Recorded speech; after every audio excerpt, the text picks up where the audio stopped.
నమస్తే, welcome to Telugu 360. Patan చెరువులో కూడా మైపాల్ వర్సెస్ కాటా శ్రీనివాస్ గౌడ్ అయితే కొంత చర్చ జరుగుతూ ఉంది. గత 2 రోజుల నుండి వివాదాలు కూడా వస్తూ ఉన్నట్టు కూడా తెలుసుకుందాం. క్లియర్ కట్గా తెలుసుకుందాం. మనతో కాటా శ్రీనివాస్ గౌడ్ అయితే ఉన్నారు. అన్న, ఏంటి అసలు ఆ గొడవ ఏంది? పటాన్ చెరువులో అలచల్ అయిపోతూ ఉంది. అసలు ఆ గొడవ ఏంది అసలు? ఇది కొంచెం సమన్వయం లోపం వల్ల జరుగుతూ ఉంది. అక్కడ ఉన్నటువంటి కాంగ్రెస్ పార్టీ మా క్యాడర్కి ఎవరికి కూడా కనీసం ఇంటిమేషన్ లేకుండా జరుగుతూ ఉన్నది. కాబట్టి అందులో భాగంగానే మన నిరసన తెలియజేయడం జరిగింది.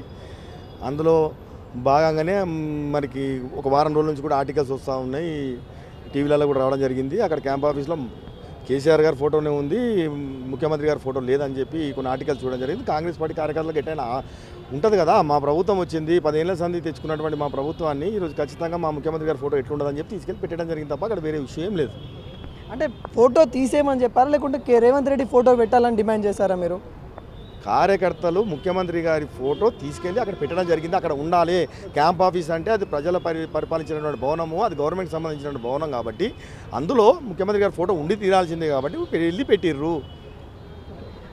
తను ఏంటంటే ఇది ఎమ్మెల్యే ఆఫీస్ క్వార్టర్స్, ఇక్కడ మా కుటుంబం మొత్తం ఉంటుంది, ఇక్కడ మీ కాంగ్రెస్ పెత్తనం ఏంది, మీ కార్యకర్తల పెత్తనం ఏంది, మా ఇంటి మీద దాడి ఎందుకు చేస్తూ ఉన్నట్టుగా మాట్లాడుతూ ఉన్నారు. దీని మీద మీరేం చెప్పదలుచుకున్నారు? చెప్తున్నా కదా నేను, క్యాంప్ ఆఫీస్ అంటే అది ప్రభుత్వ సొమ్ము, అది ప్రభుత్వ భవనం, అది ప్రభుత్వ భవనంలో ముఖ్యమంత్రి గారి ఫోటో ఉండాలి. అది కూడా మనం తెలుసుకోకపోతే ఇట్లా ఉండాలి. కాబట్టి మీరు పెట్టలేరు. మా కార్యకర్తలు అందరూ కూడా అరే నువ్వు కూడా కాంగ్రెస్ పార్టీకి వచ్చినావు కదా, మన ముఖ్యమంత్రి గారి ఫోటో ఉండాలని చెప్పి తీసుకెళ్ళి పెట్టిరు అంతే. అది జరిగిన సంఘటన ఏమీ లేదు, వేరే ఇష్యూ ఏం లేదు. మా ముఖ్యమంత్రి గారి ఫోటో, నువ్వు కూడా కాంగ్రెస్ పార్టీకి వచ్చినావు కదా, మన ముఖ్యమంత్రి గారి ఫోటో ఉండాలి కదా అని చెప్పి తీసుకెళ్ళి పెట్టిరు అంతే. సో కూడా మైపాల్ రెడ్డి గారు కాంగ్రెస్కు వచ్చారు, వచ్చిన కాంచెలు కూడా కొంత కార్యాచరణ కూడా మరి బీఆర్ఎస్ అనుకూలంగానే ఉంటా ఉంది. అధిష్టానం దృష్టికి ఏమైనా తీసుకెళ్లే ప్రయత్నం చేశారా మీరు? ఉన్నటువంటి ప్రస్తుత కాంగ్రెస్ పార్టీ పరిస్థితులు ఏంది, వచ్చినప్పటి నుంచి ఏమేమి పరిణామాలు జరిగినాయి, రేపు భవిష్యత్తులో కాంగ్రెస్ పార్టీ పరిస్థితి ఏ మాదిరిగా ఉండబోతుంది, అవన్నీ కూడా నేను స్పష్టంగా వారికి నా వివరాన్ని ఇవ్వడం జరిగింది. మరి వారు తదుపరి నిర్ణయం ఏం తీసుకుంటారో వేచి చూద్దాం. ఒకవేళ ఇప్పుడు స్థానికంగా ఎన్నికలు అయితే వస్తూ ఉన్నాయి, కార్పొరేట్ ఎన్నికలు కూడా వచ్చే ఛాన్సెస్ ఉన్నాయి.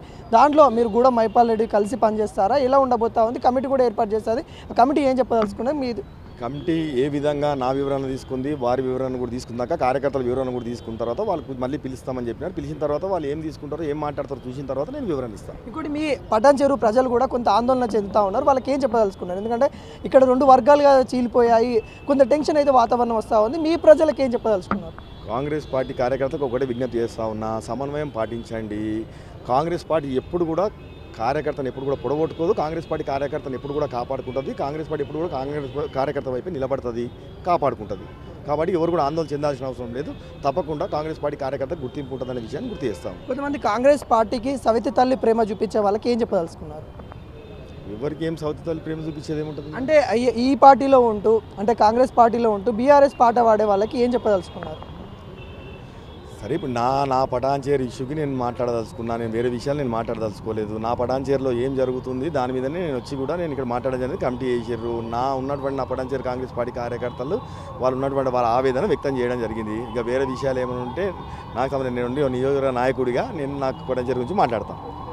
ఇది గత కొద్ది రోజులుగా మైపాల్ రెడ్డి గారికి ఉన్న, అదేవిధంగా కోట శ్రీనివాస్ గౌడ్ గారికి అయితే కొంత వివాదాలు వస్తూ ఉన్నాయి. అక్కడ చిన్న సమన్వయ లోపం జరుగుతూ ఉంది. ఏదైతే ఎమ్మెల్యే ఆఫీస్లో ఏదైతే ఉందో అక్కడ సీఎం రేవంత్ రెడ్డి ఫోటో కూడా పెట్టాలి. గత 10 సంవత్సరాల నుండి సీఎంగా ఉన్న కేసీఆర్ ఫోటో ఉంది. ఇప్పుడు రేవంత్ రెడ్డి వచ్చారు కాబట్టి అక్కడ ఈ ఫోటో కూడా పెట్టాలనే చిన్న వివాదమే పటాన్ చెరువులో భారీ ఎత్తున వివాదంగా జరిగిందని కూడా చెప్తా ఉన్నారు. కెమెరామెన్ రంగాతో మీ అనిల్ గాంధీ భవన్.